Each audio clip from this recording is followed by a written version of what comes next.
चिराग पासवान क्या एक बार फिर नीतीश का खेल बिगाड़ने के लिए तैयार हैं? क्या चिराग पासवान के जरिए बीजेपी नीतीश के लिए मुश्किलें खड़ी कर सकती है? और आखिरकार क्यों बार बार ये जोर दिया जा रहा है कि अगर पार्टी कहेगी तो मैं चुनाव लड़ने के लिए तैयार हूं, हमारी पार्टी चुनाव लड़ने के लिए तैयार है। और समझिएगा कि चिराग पासवान की जो पार्टी है, लोक जनशक्ति पार्टी, अभी मना किया गया है, इनको सीटें नहीं दी गई है क्योंकि बीजेपी बहुत सोच समझकर यहां काम कर रही है।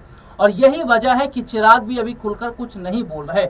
और ये तक देखा जा रहा है कि चिराग पासवान ने बीते कुछ समय पहले सीटों को लेकर जिक्र तो किया था।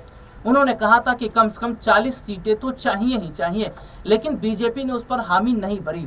और एक बार फिर से क्या हम देख रहे हैं कि लोक जनशक्ति पार्टी की तरफ से एक स्टेटमेंट आया है। वो स्टेटमेंट क्या है उसको जरा सुनिएगा। और यहाँ पर अगर मैं बात करूं कि चिराग अपने उम्मीदवारों को अगर उतारते हैं, नीतीश के लिए नुकसान होगा क्या? ऐसा तो नहीं है कि सीटों को लेकर ही लड़ाइयां दिखती नजर आएंगी, क्योंकि चिराग पासवान भी जो सीटें मांग रहे हैं वो सीटें बहुत अहम है और खास जगहों पर वो सीटें मांग रहे हैं। चलिए मैं अपने दर्शकों को पूरी खबर जरा पढ़कर बता देता हूं कि चिराग पासवान के विधानसभा चुनाव लड़ने के संकेत पार्टी की ओर से जो बयान है उसको जो दिया गया है बयान, वो जाहिर तौर पर देखा जा रहा है कि क्या चिराग पासवान चाहते हैं चुनाव लड़ना। क्योंकि देखिए क्या बात मैं अपने दर्शकों को बताऊं कि चिराग पासवान ये कह चुके हैं कि उन्हें बिहार की राजनीति में दिलचस्पी है और वो ये साफ तौर पर बता भी चुके हैं कि वो अगर मौका उन्हें मिला तो वो जरूर क्या सीएम भी बनेंगे, ये भी बात उन्होंने कही है।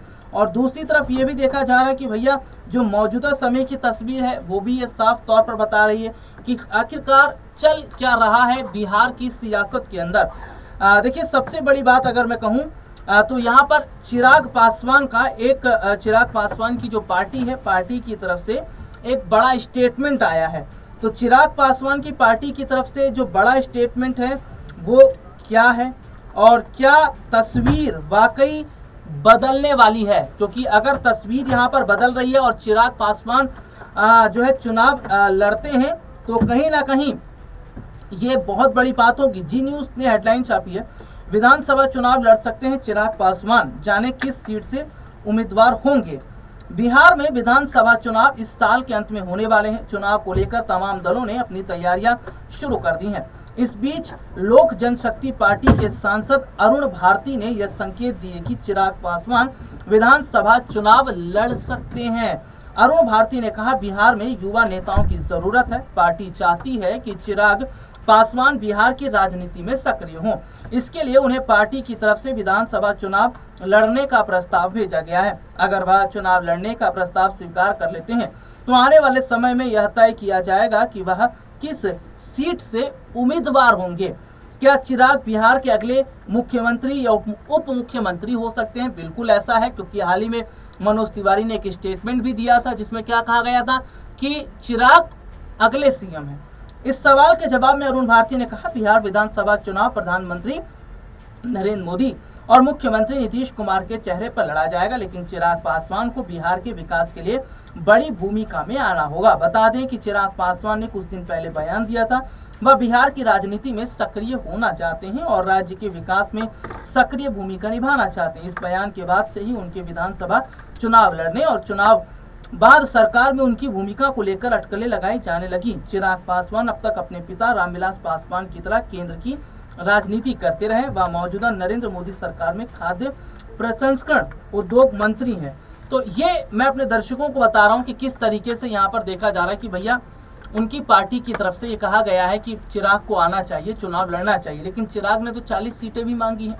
चिराग 40 सीटों पर अपने उम्मीदवार उतारना चाहते हैं। और यहाँ पर हम क्या देखते हैं, अगर वो उम्मीदवार उतारते हैं, देखिए 40 सीट बहुत बड़ी बात होती है। अगर उम्मीदवार उतारते हैं और उनका कैंडिडेट नहीं जीत पाता है तो क्या ये बीजेपी को फिर नुकसान होगा? क्या ये एनडीए के लिए ठीक नहीं रहेगा? और सबसे बड़ी बात है कि 40 सीटों का अगर मैं जिक्र कर रहा हूं तो क्या अगर वो उम्मीदवार उतारते हैं तो क्या नीतीश के लिए मुश्किलें खड़ी कर सकते हैं? हालांकि इसमें हम देख रहे हैं कि कुछ सीटें इधर चिराग को दी जाए तो उधर नीतीश को दी जाए, लेकिन बिहार को अपने हाथ से बीजेपी निकलने नहीं देना चाहती और एक एक सीट का पूरा जोर उन्होंने लगा दिया है। और मैं अपने दर्शकों को यहाँ पर थोड़ा सा बताता हूँ कि 2020 की स्थिति क्या थी। देखिए सबसे बड़ी बात क्या है उसको जरा सुनिएगा। 2020 में चिराग ने कुल 137 सीटों पर चुनाव लड़ा था। इस पार्टी ने मात्र एक सीट मरिहानी जीती थी, एक सीट जीती थी, जबकि बाकी सीटों पर उन्होंने वोट काटने का काम किया, यानी कि कई सीटों पर दूसरे स्थान पर वो रही। हालांकि पार्टी ने कुल 5.66% वोट शेयर प्राप्त किया, जो 2015 के चुनाव से थोड़ा कम था। यानी कि पिछली बार 137 सीटों पर चुनाव लड़ा था और केवल एक ही सीट वो जीत पाए थे। उसके अलावा दूसरे स्थान पर उनकी पार्टी इसलिए रही है क्योंकि वोट काटने का काम किया। और वोट किसके काटे? नीतीश कुमार के। नुकसान 2020 में किसको हुआ? नीतीश को हुआ। और यही तो वजह है कि नीतीश और चिराग के बीच में हम क्या देखते हैं, उस दौरान अनबन की खबरें, अनबन जैसी स्थितियां नजर आ रही थी। लेकिन बीते कुछ समय से चिराग और नीतीश के बीच में जिस तरीके से नज़दीकियां बढ़ रही हैं, चिराग पासवान की इफ्तार पार्टी में नीतीश का पहुंचना, चिराग पासवान का ये बयान देना कि बिहार में कोई सीएम होगा तो वो नीतीश होंगे। उन्होंने ये तक कहा कि सीएम कुर्सी किसी और के लिए खाली नहीं है। तो जहां ये देखा जा रहा है कि नीतीश और चिराग जो है आपस में मिलते तो नजर आ रहे हैं, लेकिन सीट शेयरिंग को लेकर देखिए मसला फंसा है। बीजेपी नहीं चाहती है कि एक भी सीट अपने हाथ से वो गवाए। हालांकि जिस तरीके से देखा जा रहा है कि चिराग पासवान भी असमंजस की स्थिति में, चिराग पासवान ने एक दरवाजा अपने लिए खोल रखा है आरजेडी की तरफ में। और देखिए सबसे बड़ी बात क्या है, इसको भी सुनिएगा। मैं बता दूं कि चिराग पासवान ने हाल ही में लालू परिवार को लेकर एक बड़ा बयान दिया। उन्होंने लालू परिवार की तारीफ की। ये आप समझिए कि लालू परिवार की तारीफ का मतलब क्या है, यानी कि चिराग पासवान की जो पार्टी है वो संकेत दे रही है, भैया चुनाव हमें लड़ना है, हमारे नेता को उतारिए। और सीटों की भी यहाँ पर क्या हम देख रहे हैं कि स्थिति नजर आ रही है। और देखिए मैं अपने दर्शकों को जरा यहाँ पर बता देता हूँ कि क्या स्थिति इस वक्त दिखाई दे रही है और कैसे जो पीछे का दरवाजा है वो चिराग ने खोल कर रखा है। जागरण ने एक हेडलाइन छापी है, चिराग पासवान ने खुलेआम कर दी लालू तेजस्वी की तारीफ, राजद से गठबंधन पर दिया बड़ा बयान। तो ये बड़ी खबर है। केंद्रीय देखिए ये बड़ी खबर है कि केंद्रीय खाद्य प्रसंस्करण मंत्री चिराग पासवान ने गुरुवार को राजद सुप्रीमो लालू प्रसाद यादव और प्रतिपक्ष के नेता तेजस्वी प्रसाद यादव की तारीफ की। चिराग ने कहा, उस परिवार से हमारा गहरा रिश्ता रहा है। मेरे पिता रामविलास पासवान और लालू प्रसाद एक दूसरे के साथ और सहयोगी रहे हैं, एक दूसरे के समक्ष रहे हैं। वे पत्रकारों से बातचीत कर रहे थे जब लालू प्रसाद तेजस्वी यादव के साथ चुनावी गठबंधन से जुड़े सवाल पत्रकारों ने पूछा, तब चिराग ने इससे इनकार किया और कहा कि व्यक्तिगत संबंध को राजनीतिक रिश्ते नहीं तोलते, क्योंकि राजनीतिक स्तर पर लालू व तेजस्वी दूसरे ध्रुव पर हैं।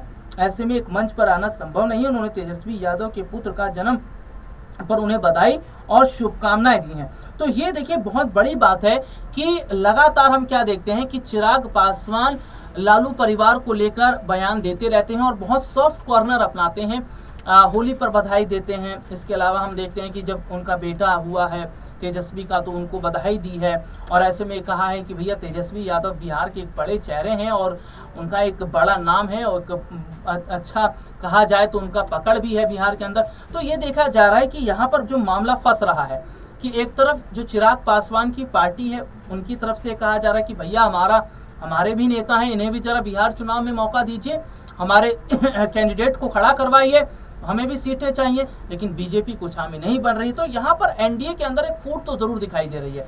और सबसे बड़ी बात एक चीज आप देखिएगा कि भले ही ये बीजेपी ने कहा कि जो चुनाव हम लड़ेंगे वो नीतीश के चेहरे पर लड़ेंगे, लेकिन आप आज देख लीजिए कि हर जगह चर्चा किसकी हो रही है, प्रधानमंत्री नरेंद्र मोदी की हो रही है। यानी कि ये बात साफ है कि नीतीश के चेहरे पर चुनाव लड़ेंगे तो बिहार में एनडीए को बड़ा झटका लगेगा, नो डाउट। इसीलिए कमान प्रधानमंत्री नरेंद्र मोदी ने अपने हाथ में संभाल ली। लेकिन यहाँ पर एक सवाल ये खड़ा हो जा रहा है कि भैया अगर चिराग पासवान की जो पार्टी है लोक जनशक्ति पार्टी, अगर उसको सीटें नहीं दी जाती हैं तो क्या वो एनडीए के साथ बने रहेंगे या एनडीए से अलग हो जाएंगे? और क्या यही वजह है कि चिराग बार बार नजदीकियां आरजेडी के साथ अपनी बना रहे हैं कि अगर यहाँ पर बात ना बन पाए तो वहां पर बात बन जाए?